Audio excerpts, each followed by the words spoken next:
the way in which Christianity reformed the classical world and brought about what Larry Siegentop calls as the invention of the individual it's incredibly complex. Historians don't agree on it.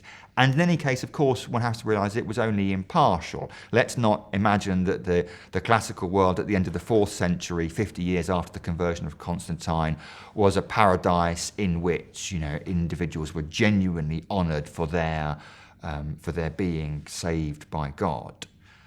There are two ways I think it affected the change it did affect. The first is theoretical. It brings about a new conceptualisation of the cosmos, effectively. And the cosmos is better understood, as an ordered place in which the machinations of the classical gods and their manipulation of humans no longer has much of a place. And importantly, that this Christian God's intervention in the classical world was as a poor person, as a socially ostracised person, and for poor and socially ostracised people.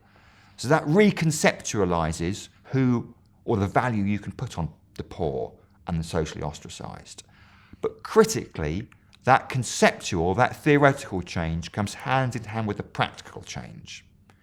So Christians visibly do not commit infanticide, and they prohibit abortion as well.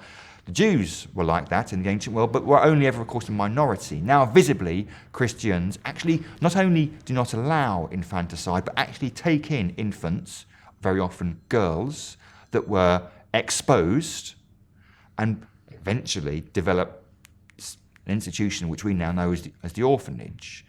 There's good evidence that during the plagues that ravaged the ancient world, Christians tended to stay in the cities, rich people fled, and looked after plague victims, and looked after one another as well. In other words, there was a practical demonstration of this love, which went hand in hand with the theoretical articulation of this love, which slowly and partially reformed the classical mind.